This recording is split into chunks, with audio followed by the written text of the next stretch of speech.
Hello, hello. Today we are playing Arkham Horror, the card game. We're going to be playing with Roland Banks, and we are going to be taking on The Gathering on easy difficulty.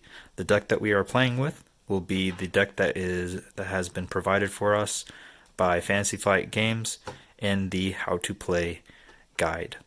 If you want to know what other cards are used for The Gathering, please check out one of my other videos, how to set up Arkham Horror, the card game. Or if you want to know how to play Arkham Horror the card game, then simply watch the How to Play video.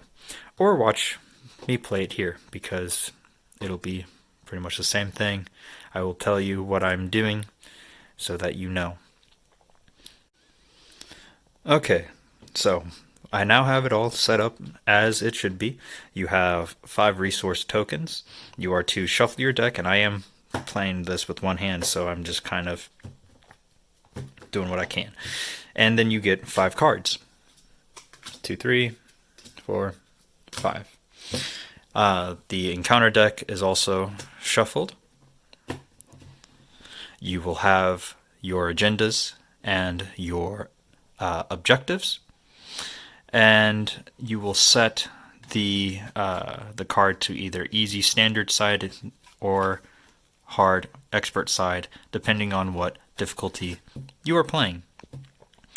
And this specific scenario suggests that we start with the study and play. Or it doesn't suggest it, it tells us, hey, put the study and play. So we're here, study and play. This is our little guy. This is Roland Banks.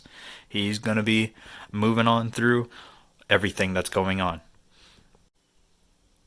So looking at our hand, you want to make sure that you have no weaknesses in your starting hand. If you do, you have to set it to the side, draw a new card, and then shuffle the weakness back into the deck. You don't start off with any weaknesses. And then on top of that, you can also choose any cards that you are not really wanting to start off with. Like, for example, I don't want to start off with Guts. Then you will want to set that off to the side and draw a new card. But once you draw a new card, that's it. You can set off as many cards as you want. You can set off the whole hand if you want. This is called a mulligan. So you set it all off to the side, you draw all the cards back, and you have 5 cards. And whatever that is, that's it. That's all you stick with. So you have to pick and choose what cards you want to keep and what cards you want to get rid of. So I'm thinking of getting rid of Guts. I'm thinking of getting rid of perhaps the emergency cache. And I'm going to draw 2 cards, which is Physical Training and Vicious Blow. And so these are the cards that I have. And I'll go over what each card does when I play them at the time that I play them. And then you just take these cards and you shuffle them back into your deck. Give me one moment and I'll do that. And the last thing before we get started is that we have over here our actions that we're allowed to take. Take three actions. These are the actions and then the turn breakdown.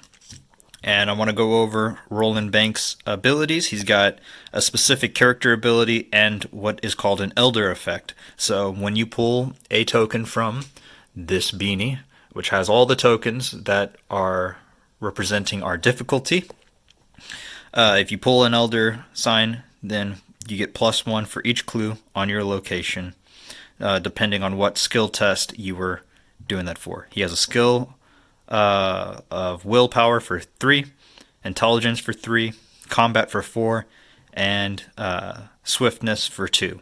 So he's a very strong, he's a very smart person, but he's not that fast. Which, you think a federal agent would learn how to do some cardio, but apparently he's not that great at cardio. His special character ability is a reaction ability. So after you defeat an enemy, you get to discover 1 clue at your location. This is limited to once per round. So that is his character effect. And he has a health of 9 and a mental stability of 5. Okay, now let's finally get to the story of The Gathering. You and your partners have been investigating strange events taking place in your home city of Arkham, Massachusetts. Several townspeople have mysteriously gone missing. Recently, Their corpses turned up in the woods, savaged and half-eaten. The police and newspapers have stated that wild animals are responsible, but you believe there is something else going on. You are gathered together at the lead investigator's home to discuss these bizarre events. It is late at night. You are holed up in your study, researching the bloody disappearances of what have been taking place in your region. A few hours into your research, you hear the sound of strange chanting coming from your parlor down the hall. At the same time, you hear dirt churning, as if something were digging beneath the floor. As you leap to investigate, the door to your study vanishes before your eyes, leaving behind only solid wall. You are trapped inside your study until you can find another way out. You've been investigating the strange occurring in Arkham for several days now. Your desk is covered in newspaper articles, police reports, and witness accounts. The door to your study has vanished. Okay, so now let's get to the game. So we flipped over the study to reveal that the door to our study has vanished. And also, in this location, there are 2 clues per investigator. That's what that symbol means, 2 clues per investigator. And we need to get a number 2 on a skill test or higher in order to pick up one of these clues. Our objective is to get 2 clues per investigator so that we can get out of our study and whatever happened and why our door vanished and figure out all the things. The agenda, which is the game trying to beat the snot out of us, that needs 3 doom tokens.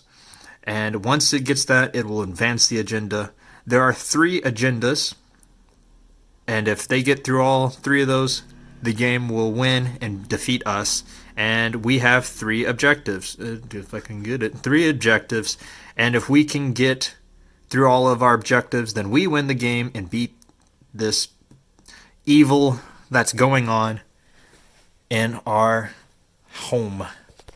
So, if you have any more questions about rules or how things are done, always refer to your rules reference guide. That will always be a helpful person. This game comes with plenty of ways to teach you how to play the game and not be stuck. So, a normal turn of action would start with the Mythos phase, but we're going to start in the investigation phase because it always skips during the first round. And this is the first round, so let us get going, So, we have an intelligence of 3. All we need is a 2 in order to pick up any of the clues in this room.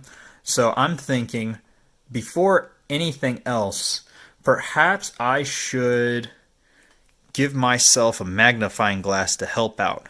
Now this has a hand symbol here, and you only have so many slots on your person in order to carry all your items. So you notice there's a hand item here and a hand item here. I have 2 hands, just like everybody else, unless you're an alien. So you can have 2 hand slots. So I'm going to take this magnifying glass and pay the 1 resource to put it in play. Then it's a fast, and I get +1 when investigating. So when I investigate, this will go from a 3 to a 4, and that's what I'm going to do. Hello. Interjection from the rules reference guide. I wanted to show you all the different slots that you have and that you are limited to. So you only have like 1 accessory slot, you have 1 body slot, that's for like your armor and stuff like that. You can only have 1 ally at a time, 2 hand slots, and 2 arcane slots. That's for magic, and Roland doesn't do with any sort of magic, so we don't have to worry about those. But everything else can be dealt with on other people. So you can only wear like some sort of artifact, only some sort of armor. You can only have one buddy helping you, and you can only have 2 guns, and not like a whole slew of weapons. So just wanted to show that because I don't remember if I showed that or not when I did the how to play video. So quick interjection. All right, back to the game. Okay, so me playing this card, this counted as 1 action. So we got 1 action down and we got 2 more left to use. So my second action is I'm going to reach into the mighty powerful beanie of doom and try to not get less than a 2. So in my hand I have it, and it is a -1. So this is a fast action, and you just get +1 when investigating. So I had a 4, it's just back to 3, beats a 2, and I get this clue token. Now, in a 2-player game, you'd normally set it on your person, but for me, I want to set it on the actual agenda itself because it's just me by myself, so I just get that out of the way. All right, 2 actions. Time for the third action, so here we go. Reaching into the beanie of doom, and forgive this desk, it's a mess. It's not mine, it's my mother's, but hey, it's a pandemic, you do what you can. All right, this is one of the unique symbols that we need this rule card for. This one is a -1, and if you fail, you take 1 horror. Well, Magnifying Glass, it doesn't say like it's just 1 use and that's it. I don't think it exhausts. There's no way to see it. I looked online, and nobody else seems to have any sort of issues with it, so it doesn't seem to exhaust or be anything like that. But regardless, we will still have a 2, even if we don't use this magnifying glass. I'll take another quick look, but we still pass it. So we have now 2 clues on the agenda, and we flip ourselves over to black and white to show that we have used all of our abilities. And now it is time to advance our objective. Hello. Sorry about this again. This is a fast card, which means that this does not cost an action to play it. This is free. So we still have 1 more action left. So, if I could flip it back over. Well, I'll flip it over later. So I just want to let you know we have 1 more action still left to do. This is a fast card, meaning that we get a free action, that this was free to play. So the 2 searching for clues, those were actions. The objective being advanced, that does not cost an action whatsoever. Just us picking up clues. So this is very simple, very easy breakdown. I'm sorry for interjecting again. This game has a lot of parts, and sometimes I get confused. So this is a permanent action, so there's no need to exhaust it anyway. So we have 1 more action left to take. You notice the edges of your newly purchased rug are tattered and mud-stained. Finding this odd, you shift the furniture aside and pull back the rug. To your surprise, you see a door leading out of your study. You slowly turn the knob, and the door swings open, revealing your hallway below. You jump through the doorway, landing on your feet on soft dirt. The door to the study slams shut above you. The smell of burning wood fills the narrow hall, intermingled with the scent of rot and decay. A moment of panic and disorientation strikes as you land upon the floor of the hallway.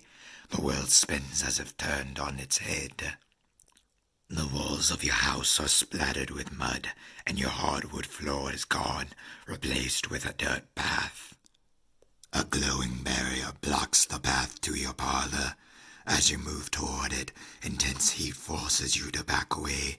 Picking up a handful of dirt, you toss it at the barrier and watch in horror as the dirt incinerates.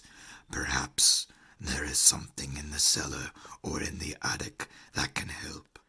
You're unsure what would happen if you tried to cross the threshold of the strange barrier, but based on its extreme hate, you sure as don't want to try.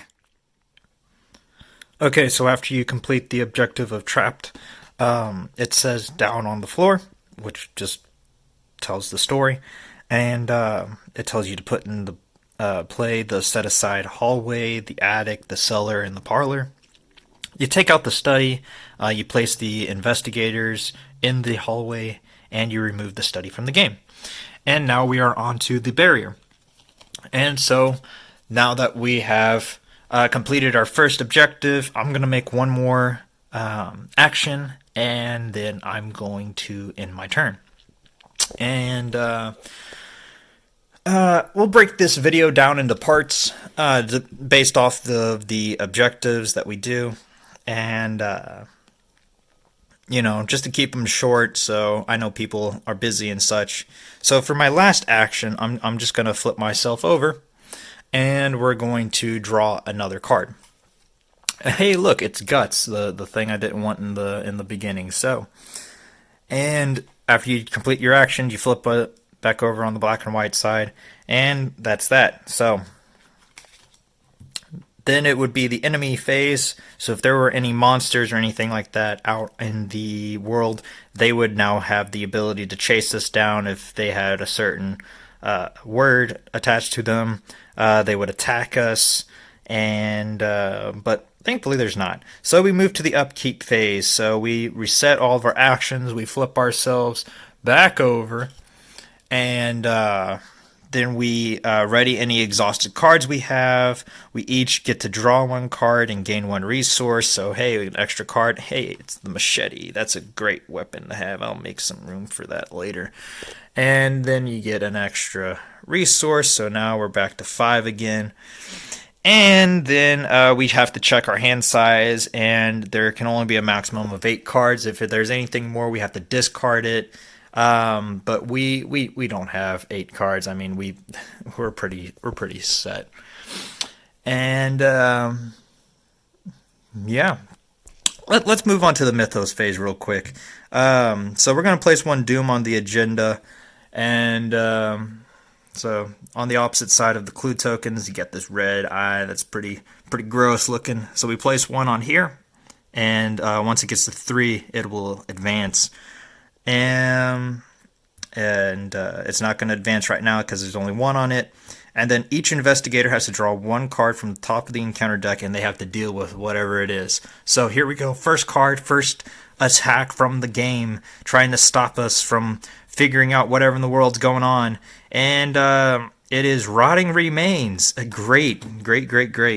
So Revelation means we have to deal with it immediately, and we have to test our willpower for, and we have to get a 3 in order to pass this test. And for each point you fail by, you take 1 horror, which is mental damage for us, and we don't have a lot of that. Thankfully, we drew Guts, though, at the right time. How about that? Draw of luck. But I'll deal with that in the next part, so sorry everything's kind of a mess again. But we'll continue on Roland Banks taking on the Gathering in the second part, where we try to figure out why in the world our parlor has some strange glowing stuff attached to it, huh? Alright, I'll see you all later. Bye-bye.